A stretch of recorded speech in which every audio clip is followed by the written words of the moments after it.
Banyak di antara kita yang masih belum memahami bobotnya Allah Subhanahu wa taala. Allah ini teman-teman adalah pencipta yang menciptakan semuanya, semuanya yang dijangkau atau tidak dijangkau oleh mata kita di langit sana, di bumi ini, di kedalaman lautan. Bahkan Allah memperkenalkan dirinya dalam sebuah ayat yang sangat mulia. A'udzubillahi minasyaitonirrajim. Wa ma tasqutu min waraqatin illa ya'lamuha wa la habbatin fi dhulumatil ardi wa la ratbin wa la yabisin illa fi kitabim mubin. Tidak ada selembar daun yang jatuh dari sebuah pohon kecuali dia tahu, Allah tahu dari pohon mana, berapa kali dia tersentak, kemudian dia jatuh di sisi mana di tanah. Allah semua sudah tahu kapan dia jatuh, kapan daun itu tumbuh, dan tidak ada biji yang basah ataupun kering di dalam bumi kecuali Allah sudah catat semuanya di Lauhil Mahfuz. Allah itu latif, lembut dan mengetahui segala sesuatunya. Basir, ya, atas melihat semua segala satunya. Allah Maha Kuasa. Makanya tingkat tertinggi dalam iman, dalam agama kita adalah setelah Islam, kalau dia cuma kerjakan rukun Islam saja namanya Muslim. Tapi kalau dia gabung dengan rukun iman yang 6, sudah mengerjakan sholat, zakat, puasa Ramadan, haji, kemudian diikuti dengan ke-6 rukun iman, yakin Allah perintahkan, yakin malaikat sedang menyaksikan dan mencatatnya, yakin ini diturunkan dalam kitab-kitab Al-Quran, yakin ini diperintahkan pada Rasul Nabi Muhammad SAW, yakin dia akan terima balasannya pada hari kiamat, maka dia ikuti dengan rukun iman, dan ini takdir baik takdir buruk ada dicatatkan oleh Allah SWT, maka namanya mukmin. Tapi tingkat lebih tinggi lagi daripada itu, penggabungan antara rukun Islam, rukun iman, dan ada adab mengenal Allah, namanya ihsan. Ihsan itu apa kata Nabi SAW? An ta'budallaha ka'annaka tarah, fa in lam takun tarah fa innahu yarak. Engkau menyembah Allah seakan-akan engkau melihatnya, dan kalau kau tidak melihatnya, yakinlah dia sedang melihatmu. Selalu merasa dikontrol oleh Allah Subhanahu wa ta'ala. Kalau ada di antara bapak ibu yang bertanya pada saya, Ustaz, saya sudah coba khusyuk tapi tidak bisa, masih terasa kayak ada hambatan-hambatan, apa kira-kira sebabnya? Jawabannya cuma satu, bapak ibu masih memiliki dosa yang menghambat itu. Selama dosa masih ada, yakinlah tidak akan pernah bisa khusyuk, nggak bisa. Makin banyak dosa itu, makin berlipat-lipat, makin diulang-ulang setiap hari, maka makin jauh dari Allah Subhanahu wa ta'ala. Seperti orang yang tenggelam ke dalam lautan, belum keluar ke dasarnya, dia kemudian menelan lebih banyak air, maka makin tenggelam dan bisa meninggal dunia. Seperti itulah orang yang berbuat dosa. Maka berbanyak istighfar, seminggu, 2 minggu, sebulan. Sampai Abdullah bin Umar mengatakan radhiyallahu anhuma, ini sahabat Nabi ya, dikenal dengan sahibut ta'assi, orang yang sangat luar biasa dalam mengerjakan sunnah Nabi SAW. Hal yang kecil aja dikerjain sama dia. Sampai Abdullah bin Umar, saya pernah ceritakan kalau masih ingat kisahnya, bagaimana beliau memberhentikan 70 kafilah haji di zaman pada saat Nabi SAW sudah meninggal, di zaman pemerintahan ayahnya Umar bin Khattab radhiyallahu anhu ajma'in. Beliau pernah memberhentikan 70 kafilah haji, lalu kemudian beliau bilang, berhentilah di sini, tunggu sebentar dan lihat apa yang saya lakukan. Lalu Abdullah bin Umar jalan jauh sekali, orang semua lihat apa yang dia mau kerjakan nih orang. Ini ulamanya sahabat. Tiba di sebuah pohon, beliau kencing di pohon itu. Kemudian setelah kencing kembali lagi. Lalu Ka'ab bin Malik sahabat Nabi yang radhiyallahu anhu berkata, wahai Abdullah bin Umar, semoga Allah merahmati anda. Apakah anda memberhentikan kami 70 kafilah ini hanya untuk menyaksikan anda kencing di pohon itu? Jawabannya dengan sangat tegas, jelas, iya. Kenapa? Kata Ka'ab, karena saya waktu haji bersama Nabi SAW, Nabi pernah berhenti di sini, pernah kencing di situ. Jadi saya mau tunjukkan ini loh tempat kencingnya Nabi SAW. Saking luar biasanya Abdullah bin Umar dalam masalah ini. Beliau pernah berkata, teman-teman sekalian, padahal terkenal dengan sahibut ta'assi ya, tidak ada sunnah Nabi yang ditinggalkan, selalu dikerjakan. Beliau mengatakan, saya tahu atau saya pernah berbuat dosa, tapi beliau tidak sebutkan, saya pernah berbuat dosa, pelanggaran yang itu kecil di mata saya, mungkin sebuah pelanggaran kecil. Ternyata Allah Subhanahu wa ta'ala mengharamkan saya dari sholat subuh berjamaah sebulan. Jadi kalau ada orang di antara bapak-bapak yang sholat subuh kebablasan tidur, itu ada dosa. Beliau mengatakan bahkan karena dosa kecil itu sudah cukup sebulan saya terharamkan sholat subuh berjamaah. Ada di antara mereka mengatakan juga, di antara para sahabat dan ulama tabi'in, saya gabungkan perkataan-perkataan mereka, banyak di antara mereka yang mengatakan, dan hampir sama semuanya. Mereka mengatakan, kami tahu ya, atau saya mengetahui Perubahan ada dosa yang saya lakukan pada saat terjadi perubahan pada pasangan saya. Suaminya kah marah-marah, istrinya kah buat ulah, anaknya kah buat ulah. Itu berarti permasalahan ada dalam diri dia. Mereka mengatakan, saya tahu ada kesalahan dosa yang saya kerjakan dengan Allah Azza wa Jal pada saat terjadi perubahan di pasangan hidup saya, anak-anak saya dan tunggangan saya. Kuda mau dinaikin jadi masalah. Kita mau starter mobil pagi, mati mesinnya. Ada saja masalah. Itu berarti ada kendala-kendala berhubungan dengan masalah dosa. Lihat bagaimana pekahnya mereka menjaga hubungan dengan Allah Azza wa Jalla. Seseorang di antara mereka seperti hadis Nabi SAW yang berbunyi, orang mukmin kalau berbuat dosa kecil saja, maka dia akan melihat seperti sebuah gunung yang berat di punggungnya. Sementara orang munafik kalau dia berbuat dosa besar, dia hanya melihat seperti seekor lalat yang hinggap di hidungnya lalu diusir seperti ini. Kiat teman-teman sekalian untuk dekat dengan Allah Subhanahu wa Ta'ala adalah kata kuncinya paksakan ibadah dan paksakan tinggalkan dosa. Harus dipaksa, harus kita paksa jiwa kita ini. Cambuk jiwa itu, cambuk dengan ilmu dan keimanan.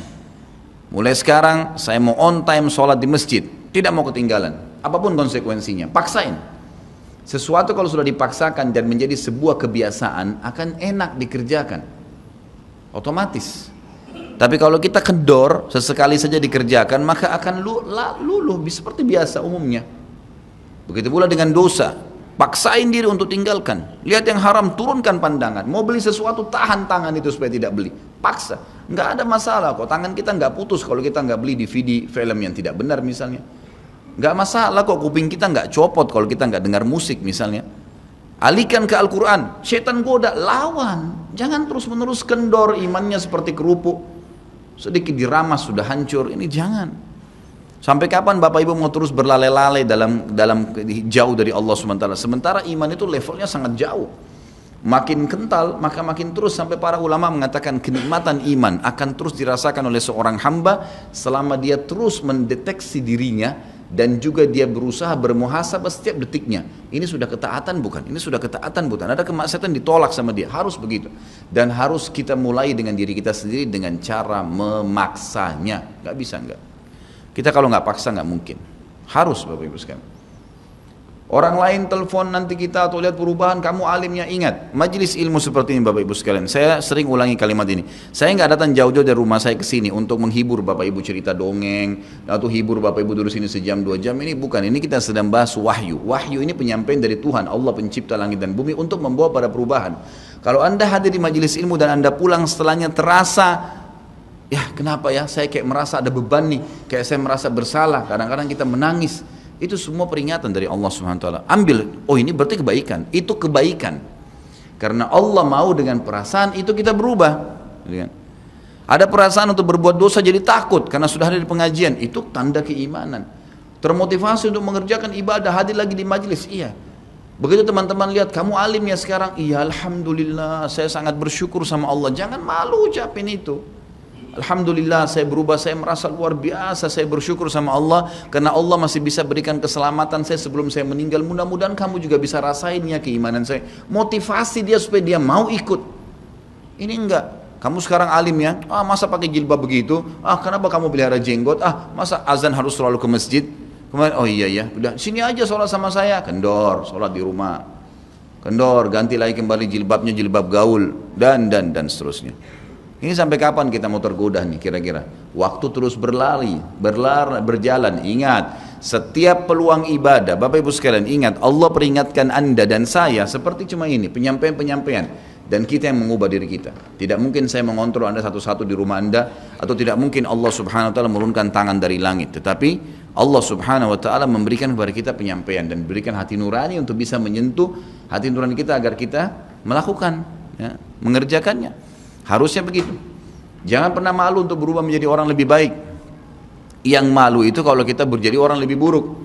Ingat, peluang-peluang ibadah yang Anda sudah sia-siakan, wallahi Bapak Ibu sekalian, demi Allah Anda akan sesali nanti. Di hari kiamat nyesal, ya Allah, kenapa dulu saya nggak puasa Senin itu ya? Nyesal, ya Allah, kenapa dulu saya nggak sholat tahiyat masjid ya? Saya malah duduk di depan masjid cuma ngobrol-ngobrol. Ya Allah, kenapa dulu saya nggak maksimal bacanya cuma surah pendek ya? Kenapa nggak surah panjang ya? Ini ibadah saja bisa kita sesalin, apalagi kalau dosa, malah lebih parah itu. Menyesalnya luar biasa, tapi nggak ada gunanya. Peluang-peluang ibadah yang Anda sudah sia-siakan tidak akan pernah bisa diperbaiki. Nggak bisa. Ini tadi kalau ada orang tidak ikut sholat sama kita berjamaah maghrib misalnya, kemudian mereka ikut di pengajian lalu merasa tersentuh, coba ya saya ikut dari awal ya, memang betul penyesalan bagus, tapi sudah dicatat dan tidak akan pernah berubah di buku amal. Pada hari itu, jam itu, sholat itu telat, pahalanya beda dengan orang yang awal waktu. Apa yang membuat dia telat? Ya dia sendiri, konsekuensinya. Jangan gitu. Makanya motivasi Nabi SAW sangat banyak untuk mengerjakan sholat di awal waktunya, motivasi untuk di saf pertama, motivasi untuk tidak ketinggalan takbiratul ihram pertama imam, semuanya itu untuk menjaga hubungan dengan Allah Azza wa Jalla. Jadi untuk dekat dengan Allah harus memaksakan diri dalam ibadah dan harus memaksakan diri untuk meninggalkan dosa. Bagaimana tangganya untuk sampai ke sana? Ilmu, majlis ilmu. Hadir di majelis ilmu seperti ini Bapak Ibu sekalian, saya bukan mengatakan karena saya menyampaikan, siapa saja di antara teman-teman dai yang sampaikan, semoga Allah ikhlaskan niat kita semua, itu harus dihadiri, harus. Hadiri majelis ilmu akan mengubah kita. Kalau tidak, dengar, bawa Walkman, bawa headset, bisa dengar di HP kita. Sekarang bisa daripada kita nonton, orang banyak habisin pulsanya hanya nonton YouTube hal-hal yang tidak ada manfaatnya. Nonton ceramah tuh, dengarin. Sambil belanja, sambil macet di jalan, pasang headset di kuping, kemudian kita dengarin ceramah-ceramah itu. Tambah ilmu dengan ilmu, tidak ada kata cukup. Kata para ulama salaf, ilmu itu, ilmu syar'i yang merupakan tangga membawa kita kepada hubungan dengan Allah yang sangat baik, karena dengan keimanan akan muncul, iman akan muncul dengan ilmu itu, ya dia akan memberikan setengah hidupnya dengan cara kita membayar dia dengan seluruh hidup kita. Nggak bisa. Seminggu sekali itu nggak cukup. Apalagi ada orang sebulan sekali, apalagi ada orang cuman kalau lagi ada waktu lowong, ini nggak bisa. Kita sibuk Bapak Ibu sekalian memberikan makan tubuh kita, makan makanan, minum macam-macam variasi, betul untuk fisiknya sehat, tapi ruhnya kurus, kerempeng, sakit, itu luar biasa. Tapi kalau kita balik, fisik kita yang biasa cukup kenyang sudah, tapi ruh kita berikan kesehatan yang luar biasa. Orang kalau ruhnya yang sehat Bapak Ibu sekalian, semuanya jadi kecil buat dia. Julaibib radhiyallahu anhu sahabat Nabi itu, saking kecilnya badannya itu sampai diangkat oleh Nabi SAW dengan satu telapak tangan karena kecilnya badannya. Tapi di perang ya Uhud dia bisa membunuh 7 orang kafir. Tidak ada hubungannya dengan kecil badannya, tapi ruhnya kuat, besar. Waktu Nabi SAW balik dari perang Uhud dan terkalahkan oleh orang-orang kafir Quraisy dengan hikmah Allah Subhanahu wa taala, semua sahabat waktu itu mati syahid 70 orang di Uhud, sisa 630 orang bersama Nabi SAW, semuanya terluka, dan minimal luka sahabat waktu itu minimal 7 luka, sabetan pedang, hantaman tombak, sobekan, pokoknya luka semua sahabat. Sampai ada sahabat sudah nggak bisa jalan karena kakinya sobek, punggungnya sobek, dinaikin di kuda, tiba di rumah tinggal dibaringin. Lihat bagaimana para sahabat mengetahui bagaimana hubungannya dengan Allah Subhanahu wa taala dengan ilmu yang sudah tertanam yang Nabi SAW tanamkan dalam hati mereka, bisa mengubah segala sesuatu. Subhanallah, tiba pulang menjelang maghrib ke kota Madinah, istirahatlah para sahabat ini, mereka lagi obatin obat luka mereka. Nabi SAW dapat wahyu menyuruh Nabi SAW dan para sahabat keluar mengejar Quraisy. Quraisy ini jumlahnya waktu itu ya 1.000 orang, 3.000 orang pasukan Quraisy, yang terbunuh cuma sekian belas saja mereka. Dan mereka sudah merasa bangga dan pulang ke kota Madinah, pulang meninggalkan Madinah, karena Uhud itu dekat Madinah. Kemudian mereka bangga dengan itu. Keesokan paginya habis sholat subuh kata Nabi SAW, wahai sahabat-sahabatku, Allah Azza wa Jalla memerintahkan kita untuk mengejar Quraisy. Maka pulanglah masing-masing kalian di suku kalian, lalu motivasi siapapun yang ikut kemarin di Uhud, semua, mau sakit, mau enggak, mau luka, mau enggak, tapi ini luka semua nih, minimal punya 7 luka, ya, Kita kadang-kadang mungkin kuku kita kecabut aja sudah susah ke masjid. Ini sabetan pedang, sobek, rusak semua tubuh mereka. Dikatakan dalam riwayat sampai para sahabat ada yang tidak bisa ngomong karena sudah kesakitan yang luar biasa. Kata Nabi SAW, semua yang ikut di Uhud kemarin keluar lagi. 630 orang semua harus keluar. Bagaimana caranya? Pokoknya ngumpul keluar, perintah Allah. Coba bayangin, kita kadang-kadang habis olahraga saja capek, diajak keluar sama istri atau diajak keluar sama suami, kita sudah nggak mau keluar. Capek biasa olahraga, atau mungkin penat, capek duduk di kantor mau istirahat. Ini habis perang, badannya disabet-sabet, diajak berperang lagi nih. Apa yang terjadi teman-teman sekalian? Pulanglah pimpinan-pimpinan suku sahabat ini, dimulai dengan Sa'ad bin Mu'adz radhiyallahu anhu, sahabat Nabi yang mulia. Luar biasa ini. Orang ini pada saat meninggal, kata Nabi SAW, goncang arsy-Nya Allah dengan meninggalnya Sa'ad. Saat pulang ke kaumnya lalu berkata, wahai kaumku, sesungguhnya Nabi SAW menyuruh kalian untuk kembali menyerang Quraisy. Pada saat itu mereka lagi kumpul saling ngobatin luka, dan di depan mereka yang saling ngobatin luka itu adalah Usaid bin Khudair, sahabat Nabi yang mulia. Ini sahabat Nabi yang satu dari Aus ini, kalau membaca Al-Quran malaikat turun dari langit dengarin bacaannya. Luar biasa. Lagi ngobatin lukanya sambil dia berkata, waktu dikatakan Nabi SAW menyuruh kalian mengejar Quraisy, kata Usaid bin Khudair lagi ngobatin lukanya, sami'na wa ata'na, kami dengar dan kami patuh, ditinggalin lukanya. Lalu seluruh suku itu saling nopang satu sama yang lain, mendatangi masjid Nabi SAW untuk ikut berperang lagi. Nggak ada satupun yang tinggal. Ada yang luar biasa, saya terus terang nangis waktu dengar kisah itu, luar biasa. 2 orang anak muda Ansar, saya setiap kenang kisah ini selalu nangis, tidak bisa tahan karena luar biasa. Anak 2 orang ini belasan tahun umurnya, dan dua-duanya nggak bisa jalan, Bapak Ibu sekalian, tidak bisa jalan. Luar biasa, sudah sobek kakinya, sobek punggungnya, bahkan dikatakan di bagian leher ada irisan, di bagian lehernya ada irisan, gitu kan. Kesakitan. Dua-dua ini diturunkan dari kuda, ditidurkan, adik kakak nih. Tapi saya tidak ingat, namanya tidak disebutkan dalam kisah, tapi ini kisah luar biasa. Dan kemarin kebetulan Imam Masjid Haram atau saya lagi umroh nyebutin kisah itu juga. Hampir satu masjid orang menangis mendengarkan kisahnya. Dia mengatakan, waktu sampai ke telinga adik kakak ini umurnya belasan tahun ya, di bawah 20 tahun. Kalau Nabi SAW memanggil seluruh yang hadir di Uhud untuk kembali berperang. Ini mereka nggak bisa jalan nih. Si kakak bilang sama adiknya, kita nggak bisa tinggal di sini nih. Rasulullah SAW sudah memanggil kita untuk menjawab panggilan Allah. Kata adiknya, bagaimana caranya kita merangkak? Bagaimana caranya kita ke sana? Nggak ada yang bisa nopang. Ini berdua lagi sakit. Mereka cuma tinggal sama ibunya. Lalu berkata si kakak, sekali saya seret kamu, sekali kamu seret saya. Mereka saling seret satu sama yang lain, Bapak Ibu sekalian, sampai di hadapan masjid Nabi SAW. Lihat bagaimana iman mereka kepada Allah Subhanahu Wa Taala, luar biasa. Dan ini tidak bisa kecuali kalau dipaksakan. Kalau tidak dipaksakan nggak bisa. Semoga Allah SWT jadikan kita orang yang selalu memaksakan diri untuk ibadah. Karena kalau tidak, kita nggak paksakan, kita akan mati dalam keadaan konyol dan menyesal, karena tingkatan-tingkatan di surga akan hilang. Percuma. Gitu. Baik, saya bacakan pasal kedua. Adab terhadap Allah Subhanahu Wa Taala. Seorang muslim hendaknya melihat segala sesuatu yang telah diberikan Allah kepadanya dengan tiada terhingga, yakni berupa kenikmatan yang tak terhitung. Terlindungnya dia pada saat menempel di dalam rahim ibunya, ketika berupa nutfah atau air mani, menentukan perjalanan hidupnya hingga hari bertemu dengan Rabb-nya Allah Azza wa Jal. Hendaknya ia bersyukur kepada Allah atas nikmat itu dengan lisannya, yakni memuji dan menyanjung Allah secara semestinya. Juga bersyukur kepada Allah dengan anggota badan, dengan cara menggunakannya di dalam ketaatan kepada Allah Subhanahu Wa Taala. Karena mengingkari nikmat, tidak mengakui kelebihan yang diberikan Allah, mengingkarinya beserta kebaikannya, bukanlah termasuk adab kepada Allah.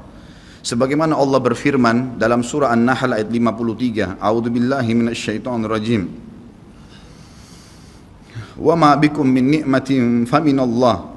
Dan apa saja nikmat yang ada padamu, maka itu dari Allah datangnya. Dalam surah An-Nahl ayat 18 Allah berfirman, A'udzubillahi minasyaitonirrajim, wa in ta'uddu ni'matallahi la tuhsuha. Dan jika kalian menghitung-hitung nikmat Allah, maka kalian tidak akan mampu untuk menghitungnya. Begitu banyak nikmatnya Allah Bapak Ibu sekalian, kita berbuat maksiat, pelanggaran-pelanggaran, tapi Allah masih bisa memberikan kita oksigen gratis, cahaya masih bisa ditangkap oleh mata kita, telinga kita masih bisa menangkap suara sehingga mengetahui apa yang diinginkan oleh kita. Setelah bertahun-tahun berbuat dosa, dengan taubat kepada Allah, Allah bisa ampuni. Itu luar biasa. Nikmat Allah tidak bisa terhitung. Rugilah orang-orang yang tidak menyembah Allah Subhanahu wa taala. Dan kalau seandainya, kata Ibnu Taimiyah rahimahullah, orang-orang yang bermaksiat kepada Allah itu tahu bagaimana nikmatnya keimanan yang ada dalam hati kami ini, sehingga kami bisa menangis dan kami bisa merasakan dekatnya dengan Allah, bahkan merindukan surga dan selalu merasa diri jauh dari neraka, maka niscaya mereka akan membelah dada-dada kami dan mengambil keimanan itu, karena mereka tidak akan pernah merasakannya. Keimanan akan membuat makanan sederhana menjadi mewah, tidur di tempat yang biasa akan menjadi nyaman, bahkan cobaan seberat apapun menjadi kecil buat kita, karena keimanan kepada Allah Subhanahu wa taala. Dan itu sebuah nikmat. Itu hanya bisa dirasakan kalau kita betul-betul memaksakan diri beribadah kepada Allah Subhanahu wa taala. Allah berfirman dalam surah Al-Baqarah 152 dari selanjutnya, A'udzubillahi minasyaitonirrajim. Fadhkuruni azkurkum washkuruli wala takfurun. Ingatlah selalu aku, kata Allah, selalulah berzikir, selalulah patuh, selalulah kerjakan ketaatan-ketaatan, nikmatilah yang halal, jauhilah yang dilarang, maka aku akan ingat kepada kalian.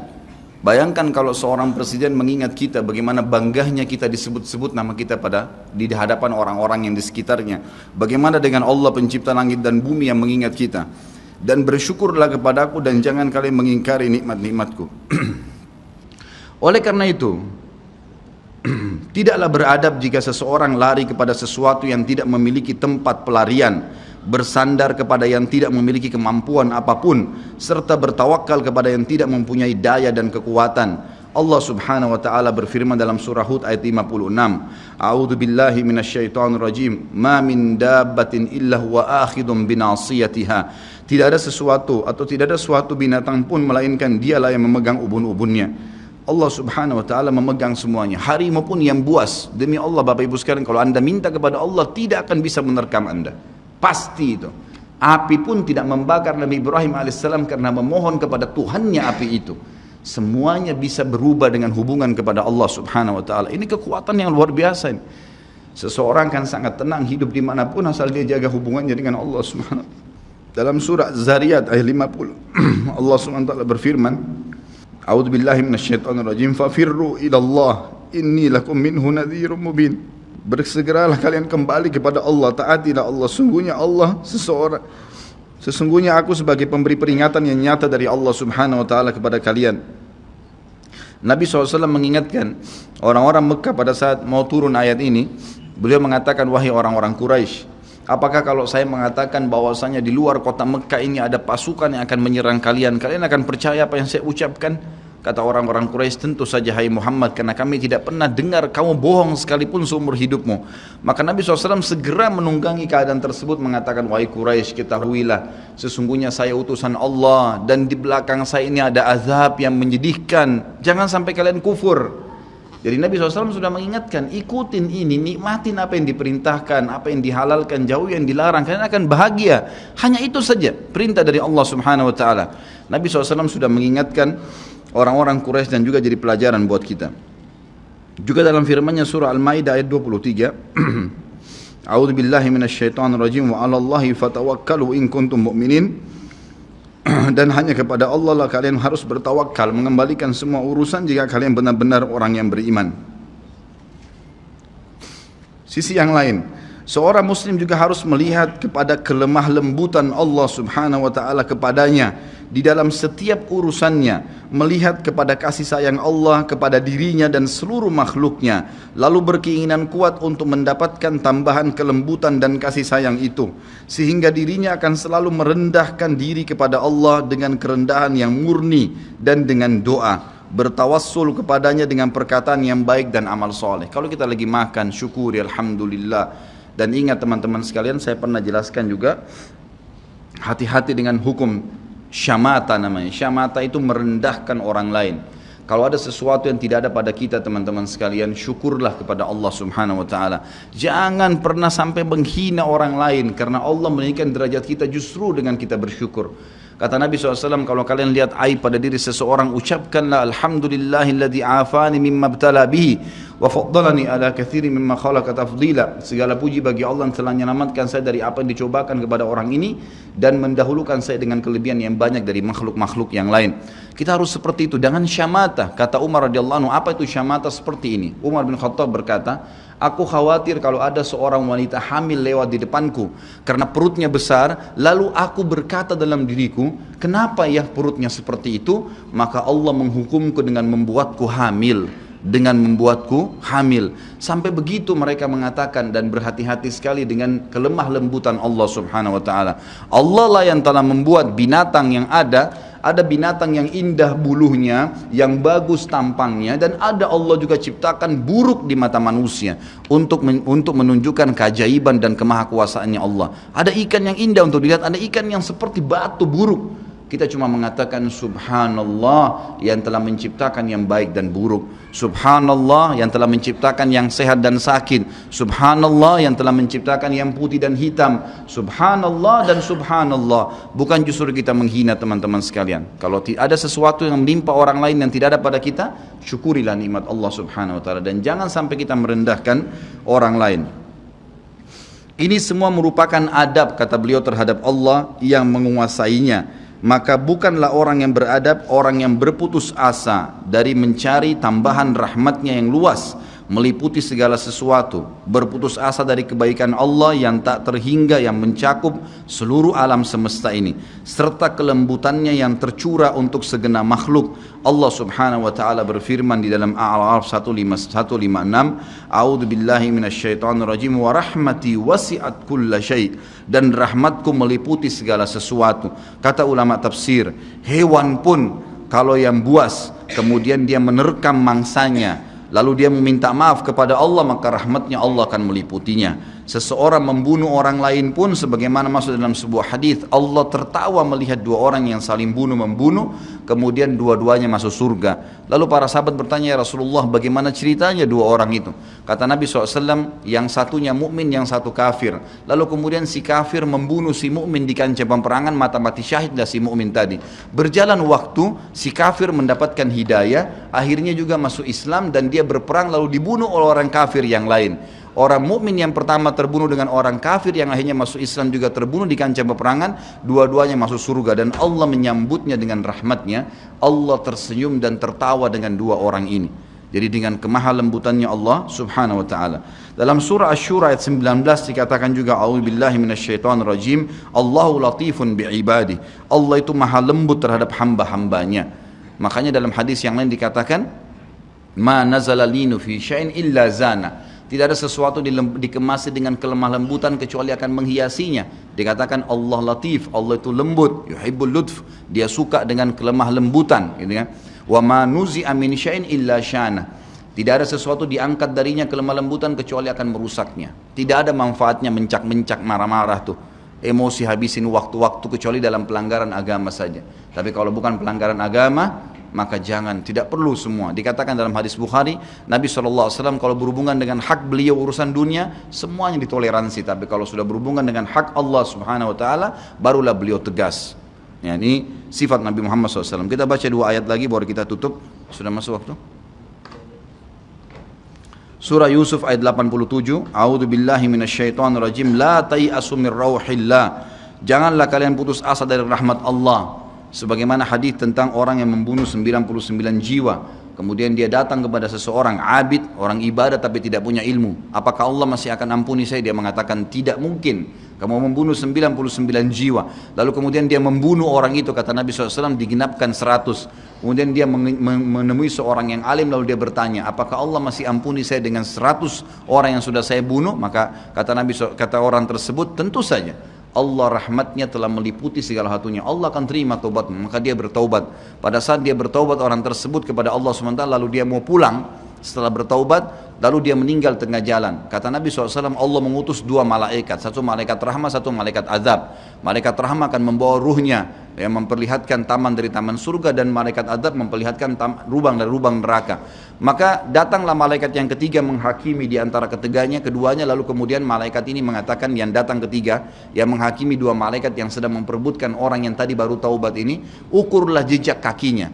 Maka diukur, ternyata jalan menuju ke tempat taubatnya itu lebih satu jengkal kaki, ya, satu jengkal kaki saja. Maka dengan itu Allah masukkan dia ke dalam surga. 100 jiwa sudah dibunuh, teman-teman sekalian. Ini bukan main-main, dosa yang sangat besar, tapi rahmat Allah sangat luas. Az-Zumar ayat 53 kata Allah Subhanahu wa taala juga, a'udzubillahi minasyaitonir rajim, wala taqnatu mir rahmatillah. Jangan pernah putus asa dari rahmat Allah Subhanahu wa taala. Paragraf terakhir yang saya bacakan, nanti insya Allah kita lanjutkan setelah sholat ba'diyah isya. Seorang muslim harus melihat bagaimana dahsyatnya siksaan Rabbnya. Allah SWT maha lembut, tapi jangan lupa Allah azabnya sangat pedih. Seorang muslim harus melihat bagaimana dahsyatnya siksaan Rabbnya, kerasnya azab dan kecepatan hisabnya. Kalau datang seketika, gitu kan? Dan tidak ada yang bisa bendung, sehingga dia bertakwa atau takut kepadanya, menjaga diri terhadapnya, serta meninggalkan segala kemaksiatan. Maka ini pun merupakan bentuk adab kepada Allah, sehingga tidaklah seseorang itu beradab menurut orang-orang yang berakal apabila ia menentang Allah dan berlaku aniaya atau zalim. Padahal ia seorang hamba yang lemah, namun justru menentang Rabb yang maha perkasa lagi maha kuasa, maha kuat lagi maha perkasa. Dan Allah berfirman dalam surah Ar-Ra'd ayat 11, A'udzu billahi minasyaitonir rajim, wa idza aradallahu biqaumin su'an fala maraddalah wa ma lahum min dunihi min wal. Dan apabila Allah menghendaki keburukan terhadap satu kaum, maka tidak akan pernah ada yang bisa menolaknya, dan sekali-kali tidak ada pelindung bagi mereka selain Dia. Kalau Allah sudah mau hancurkan, maka tidak akan pernah ada yang bisa membendung. Juga dikatakan dalam surah Al-Buruj ayat 12, A'udzu billahi minasyaitonir rajim, inna batsya rabbika lasyadid. Sesungguhnya azab Rabbmu benar-benar keras. Jadi teman-teman, jangan tantang Allah. Kalau anda buat dosa, lindungi, tutupilah dan bertaubat kepada Allah. Jangan tantang, nggak mungkin lah, masa Allah haramin, ya sudah diolok-olok orang yang berbuat ketaatan, ini berbahaya. Karena kalau datang azabnya Allah, Bapak Ibu sekalian, menyakitkan sekali, sangat luar biasa. Saya sarankan juga anda bisa ya melihat di YouTube azab-azab Allah, itu akan banyak cuplikan yang orang-orang memang kena kutukan dari Allah Subhanahu wa taala. Bisa mudah-mudahan menambah iman kita. Ayat yang terakhir adalah surah Al-Imran ayat 4 yang bunyinya, A'udzu billahi minasyaitonir rajim, wallahu azizun dzuntiqam. Allah itu maha perkasa, maha mulia, dan Allah mempunyai balasan siksaan yang sangat keras. Ingat, Allah memang maha pengampun, tapi Allah juga dari sisi lain azabnya sangat keras. Maka harus hati-hati Bapak Ibu sekalian dalam menjaga hubungan dengan Allah Subhanahu wa taala. Nanti kita lanjutkan lagi dengan yang tersisa setelah salat ba'diyah insyaallah. Subhanakallahumma bihamdika asyhadu an la ilaha illallah astaghfirullah wa atubu ilaih. Wassalamualaikum warahmatullahi wabarakatuh.